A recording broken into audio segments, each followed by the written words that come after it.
एक समय महाराज अगस्त ऋषि जी अपने आश्रम में बैठे थे और वहाँ लोपामुद्रा जी उपस्थित हुए। तो दोनों लोगों में, लोपामुद्रा में और अगस्त ऋषि में, दोनों धर्मशास्त्र के ज्ञाता हैं। तो एक दूसरे से प्रश्न करना शुरू किया। तो लोपामुद्रा जी ने अगस्त जी से प्रश्न किया कि मुझे ये बताइए कि वास्तव में स्नान क्या है? वास्तव में स्नान क्या है? मतलब हम बाल्टी में पानी भर के या टंकी में या नदी में या कुएं पर कहीं भी जा कर के स्नान कर लिए तो ये संपूर्ण स्नान नहीं हुआ। प्रश्न किया लोपामुद्रा जी ने कि मुझे स्नान पर व्याख्यान दीजिए कि वास्तव में स्नान है क्या। तो अगस्त जी ने कहा एक बड़ी सुंदर बात, कहा है, हे निष्पाप, हे धर्म के ज्ञान रखने वाले,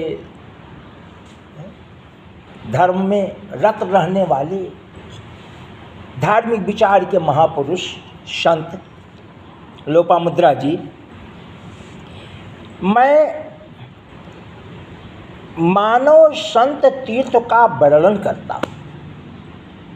यह जो मनुष्य रूपी संसार है, संसार में 84 लाख योनि है, लेकिन इस 84 लाख योनि में जो मनुष्य की योनि है, मनुष्य रूपी संसार है,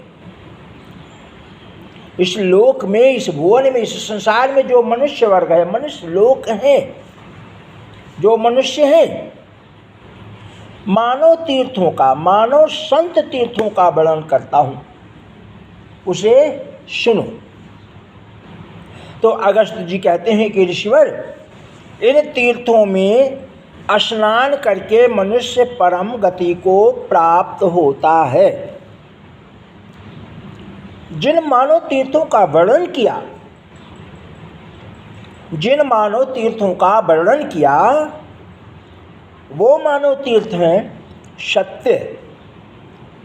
व्यक्ति को सत्यवादी होना चाहिए, क्षमा, इंद्रिय संयम, सब प्राणियों के प्रति दया, सरलता, दान, मन का दमन, संतोष, ब्रह्मचर्य, प्रिय भाषिता, ज्ञान, धृति और तपस्या, ये प्रत्येक एक एक तीर्थ हैं और इनमें ब्रह्मचर्य परम तीर्थ है।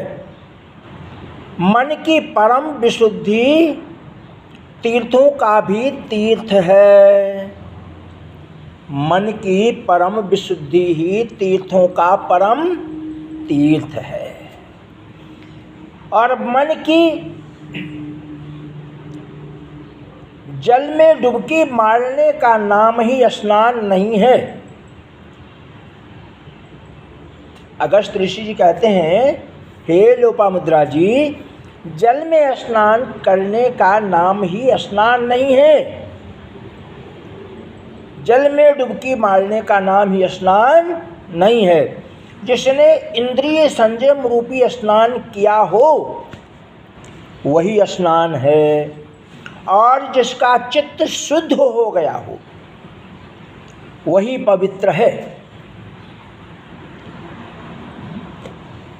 भक्तों, वही पवित्र है जिसका मन शुद्ध हो, जिसका चित्त शुद्ध हो, जिसके विचार शुद्ध हो, सत्यवादी हो, धर्ममय हो, क्षमाशील हो, इंद्रिय संयम रखने वाला हो, सब प्राणियों के प्रति दया करने वाला हो, सरल हो, दानी हो, मन का दमन। अरे मन का दमन, ओहो, अरे भाई, मन में आए ना, मन बहुत कुछ करने को तैयार होता है पर हो नहीं पाता। और यदि हम जबरदस्ती करने लगे, अब मन मांगे लड्डू, लड्डू नहीं है तो क्या करेंगे? चोरी करेंगे? और चोरी करेंगे तो मार खाएंगे, है ना। तो मन रूपी, मन के इंद्रियों का दमन, मन इंद्रियों का दमन, मन जो सत्य चीज मांगे, सही चीज मांगे, जिस पर मेरा बस हो कि मैं इसे दे सकता हूँ, मन जो मांग रहा है मैं उसे दे सकता हूँ, दे सकने वाली वस्तु पर भी इंद्रियों के द्वारा कंट्रोल करना चाहिए। नहीं तो मन बहुत कुछ मांगता है, बहुत कुछ मांगता है, ये समझने की बात है। तो कहा कि लोपामुद्रा जी,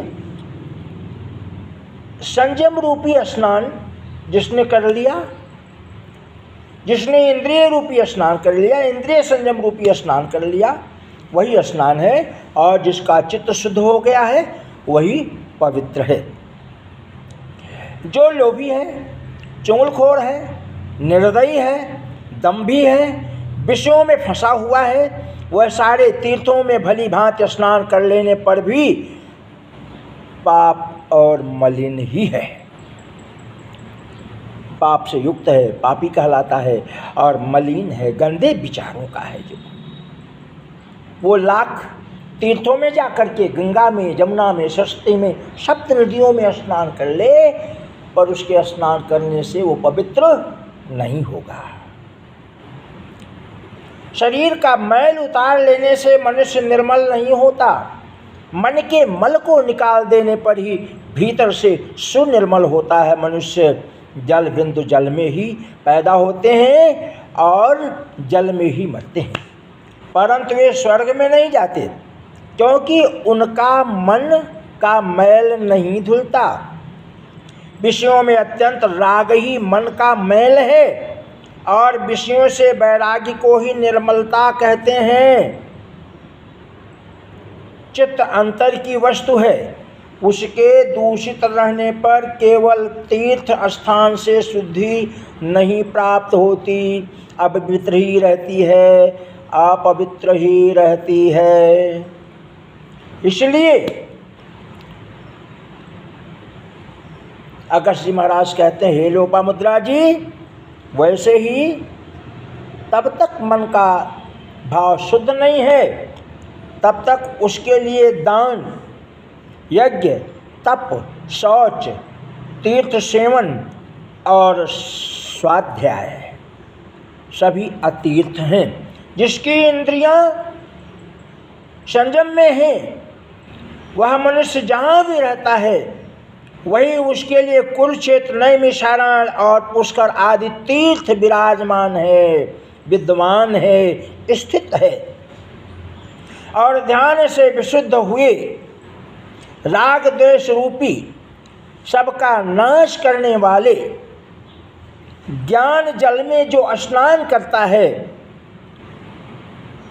वही परम गति को प्राप्त होता है। हे लोपामुद्रा जी, ऐसे प्रश्न आज नहीं, सदियों से संतों के द्वारा संतों ने किया है और संतों ने संतों को समझाया है। यही संसार की रीति चलती चली आ रही है। आपने जो प्रश्न किया है जगत के कल्याण के लिए किया है, बहुत सुंदर प्रश्न है, बहुत सुंदर प्रश्न है, बहुत सुंदर प्रश्न है।